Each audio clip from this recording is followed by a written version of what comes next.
Bismillah, elhamdülillah ve salatu ve selamu ala Resulillah. Cinsellik bu hayattaki en ağır imtihanlarımızdan biridir. Ve biz isteyerek eczaneden cinsellik almadık. Öyle yaratıldık. Kadını da erkeği de. Evlilik hayatı, cinselliği dizayn için Allah'ın koyduğu en büyük kanunlardan biridir. Evlilik vaktine kadar veya evlilikteki bir olağanüstü engelden dolayı boşalamayan bir Müslüman, cinsel tatminini dışarı atamayan, sperm atamayan bir insan elle boşalabilir mi sorusuna net bir cevap vereceğiz. Elle boşalmak caiz değildir. Elle boşalmak haramdır.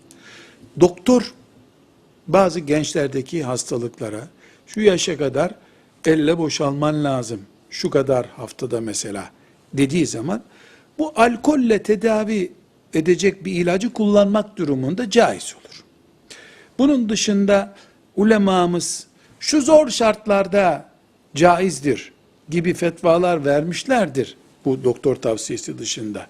Evet, doğru, cevaz vermişlerdir ama akşama kadar şu internetin, bu televizyonun başında vakit geçirdikten sonra zor şartlar diye herkesin kendi fetvasını verdiği bir din yaşarsak biz ahiretimizi berbat ederiz.